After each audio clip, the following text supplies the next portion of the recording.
Hay noches en las que el mundo parece susurrar en un idioma apenas audible.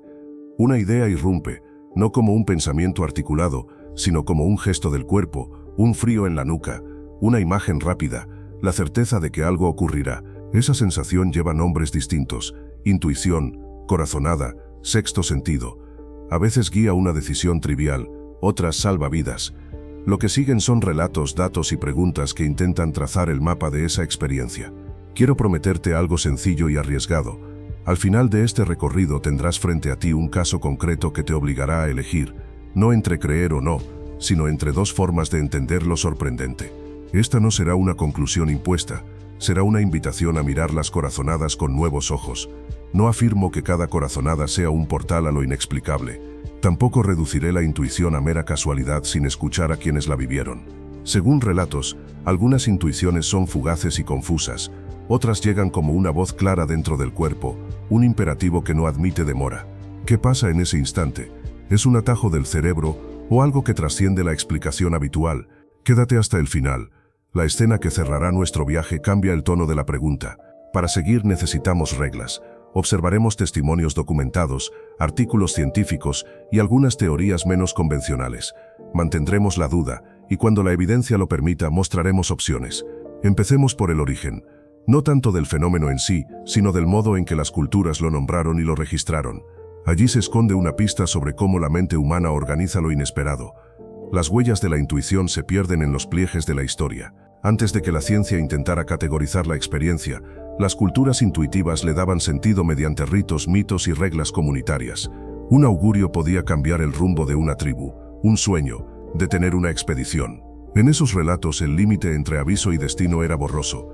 La experiencia no se separaba del mundo, sino que lo interpretaba. Esa proximidad entre percepción y acción es una pista clave. La intuición nació como un modo de organizar lo inesperado. Con la invención de la escritura multiplicaron las anécdotas verificables.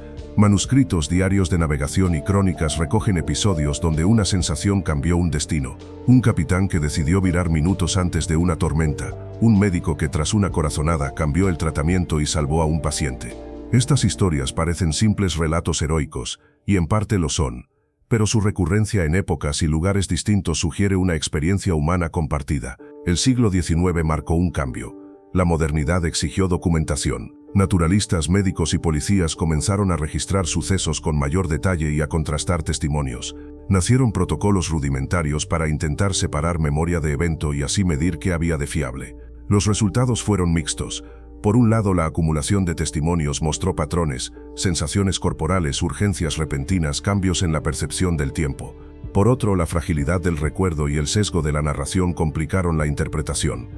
En la era contemporánea contamos con registros más objetivos, llamadas telefónicas, logs de GPS, fotografías con marcas temporales. Esos documentos permiten reconstrucciones más precisas. Por ejemplo, en varios expedientes policiales analizados durante las últimas décadas, una llamada anónima o una persona que cambia su ruta por intuición resultó ser el presagio de un evento real. No es una prueba concluyente, pero aporta una pieza. La intuición no siempre se queda en la anécdota, a veces deja trazas verificables. El contraste de versiones se vuelve inherente al problema. Mientras algunos relatos se sostienen en la verificación documental y en la coherencia temporal, otros dependen de la narrativa posterior que embellece la estructura del suceso para dotarlo de sentido. Eso hace que la investigación del origen sea doblemente compleja. No solo hay que entender el fenómeno, sino también la forma en que la mente humana lo reconstruye. La neurociencia ha cambiado nuestra relación con la intuición. Donde antes había misterio, hoy hay mapas, regiones que se activan, oscilaciones cortas que anticipan decisiones, y redes que integran señales sin pasar por la corteza deliberativa. En estudios con electroencefalogramas, se detecta actividad que precede segundos antes la elección consciente. En escáneres, patrones que predicen resultados correctos emergen sin que el sujeto pueda explicarlos. Esto no es magia, es procesamiento en red que opera de forma paralela al pensamiento consciente. Los experimentos son reveladores y a veces inquietantes. En paradigmas de toma de decisiones rápidas, participantes que escogen correctamente sin saber por qué muestran una firma neuronal previa. En otros estudios, expertos reconocen opciones válidas a velocidades que derrotan a la explicación verbal. El cardiólogo que nota un matiz eléctrico, el entrenador que siente el movimiento del rival. Esos hallazgos sostienen la idea de intuición como resultado de aprendizaje implícito y de acumulación de experiencias internalizadas. Pero la misma ciencia muestra limitaciones. Los sesgos cognitivos y las trampas de la memoria influyen de forma decisiva. La sensación de certeza puede nacer de una asociación emocional, no de información relevante. Aquí aparece una micropregunta. Si el cerebro puede validar decisiones antes de la conciencia, ¿por qué fallan tantas corazonadas en la vida real? Esa pregunta parece a primera vista una contradicción. La respuesta no es sencilla. Parte de la respuesta reside en el contexto. En entornos bien retroalimentados y con patrones repetitivos, la intuición se afina. La experiencia filtra ruido, refina modelos internos y convierte atajos en atenciones certeras. En cambio, en situaciones nuevas o en ambientes saturados de señales irrelevantes, el mismo mecanismo produce errores. Además, la emoción puede amplificar una memoria parcial y convertirla en certeza subjetiva. Por eso la intuición no es un atributo lineal, se comporta como un instrumento que requiere calibración. También hay casos que no encajan del todo, coincidencias altamente improbables, previsiones con detalles específicos, series de aciertos que parecen superar el azar. ¿Explican los modelos actuales esos episodios? Algunos investigadores sostienen que sí, si extendemos la escala temporal y examinamos microseñales que ahora apenas captamos. Otros creen que allí empieza el terreno que escapa de los mapas convencionales. La intuición es una experiencia que siempre pasa por el cuerpo. Cuando alguien dice lo sentí en el estómago, no es una metáfora vacía. Hay activaciones autonómicas, modulaciones de la respiración y microtensiones que acompañan la sensación. Estudios de psicofisiología muestran correlatos medibles, cambios en ritmo cardíaco y actividad galvánica, preceden decisiones impulsivas. Ese componente corporal acota la discusión. La intuición no es solo cognición abstracta, es una trama de señales que enlazan cuerpo y mundo. Distinguir intuición experta de heurística rápida es un paso práctico. El profesional con miles de dilemas resueltos almacena patrones que permiten respuestas certeras en fracciones de segundo. La heurística, por su parte, es un atajo más general que funciona en entornos familiares. Esta distinción explica por qué un chef o un policía pueden sentir algo que un novato no percibe. El primer grupo ha acumulado retroalimentación que afina su filtro de señales. La teoría predictiva de la mente añade una imagen útil. El cerebro anticipa constantemente y ajusta su modelo con la experiencia. Cuando una predicción se valida con evidencia sutil, aflora la intuición, pero la misma maquinaria puede construir certezas ilusorias si se enganchan a patrones espurios. Aquí nace un cliffhanger. ¿Puede una intuición estar basada en señales que nunca confluyeron? La respuesta obliga a matices. Parte de la respuesta está en la estructura social. En culturas que valoran lo místico, las corazonadas se reetiquetan como mensajes. En contextos más cientificistas, se reducen a ruido adaptativo. El lenguaje que usamos configura la experiencia a su vez alimenta el lenguaje. Esa circularidad complica las mediciones, pero ofrece pistas. Al estudiar cómo se narra la intuición aprendemos sobre expectativas y sesgos culturales. En términos prácticos, pequeñas prácticas diarias pueden afinar la percepción. Registrar, preguntar y contrastar convierten intuiciones en datos útiles. La investigación empírica sobre la intuición exige estándares altos. Los científicos proponen criterios claros: especificidad de la información anticipada, ausencia de señales sensoriales evidentes, replicabilidad y control estadístico. Probar una intuición implica, por ejemplo, que la persona anticipe un detalle verificable, no solo la ocurrencia de un evento, y que el resultado sea repetible bajo condiciones cerradas. Es un listón alto pero necesario para separar experiencia humana de ilusión estadística. En situaciones controladas, la intuición parece operar con cierta eficacia cuando la retroalimentación es constante. Entrenamientos que proporcionan corrección inmediata muestran mejoras sustanciales. Operadores de emergencias, árbitros y pilotos aprenden a confiar en señales que, paradójicamente, solo son intuiciones porque la conciencia no nombra su origen en tiempo real. La práctica deliberada transforma ruido en cordura.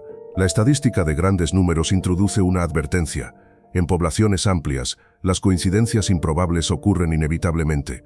Si millones de personas experimentan impulsos diariamente, algunos conseguirán evitar accidentes por azar. Eso no invalida cada testimonio, pero obliga a prudencia.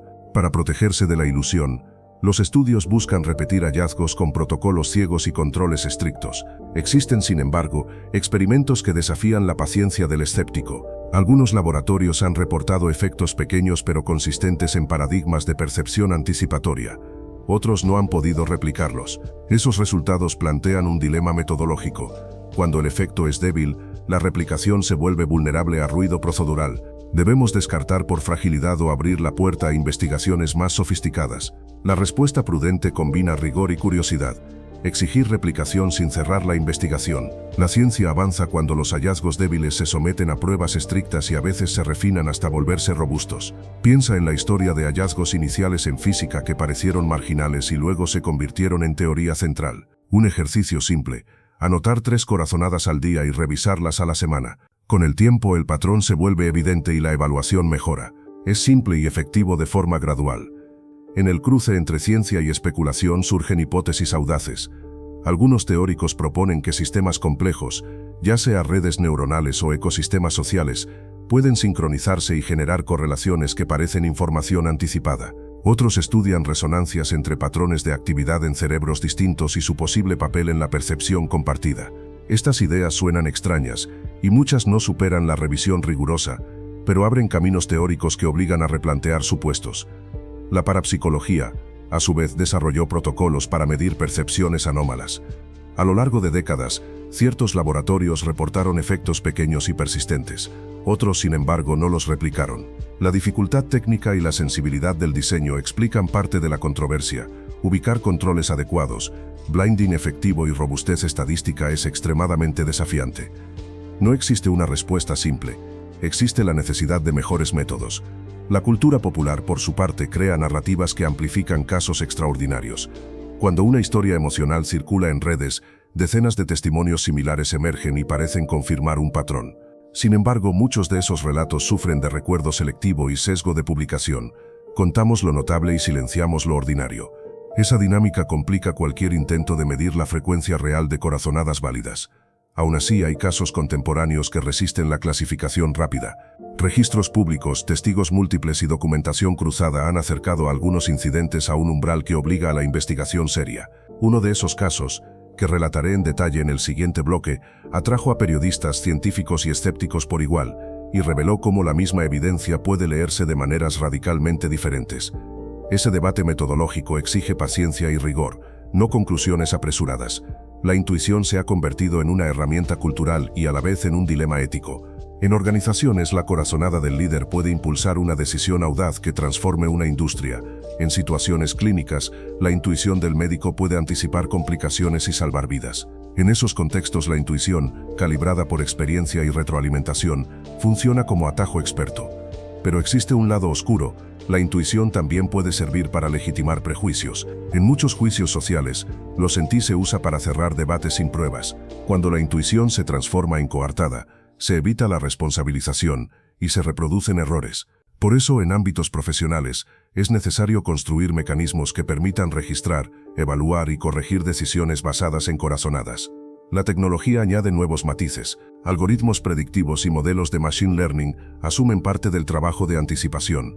Sistemas de recomendación y modelos predictivos generan hipótesis que antes dependían de la intuición humana. ¿Qué queda entonces del instinto humano?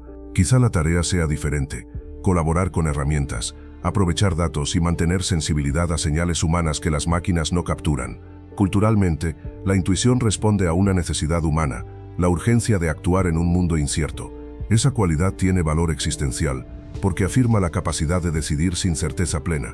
Sin embargo, la prudencia demanda educación crítica, entrenar la observación, exigir verificación cuando sea posible y usar la intuición como una pieza más del rompecabezas. Piensa en la intuición como un músculo, puede fortalecerse con práctica y retroalimentación. El caso comienza con un correo encontrado en un archivo público, fechado en una tarde de otoño.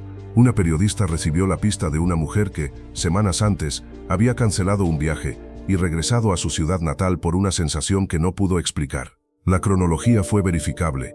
Boletos, mensajes y registros bancarios trazaron el movimiento. Horas después de su llegada, una autopista en la ruta prevista se vio afectada por un accidente de gran magnitud. La noticia, difundida por varios medios, confirmó la tragedia.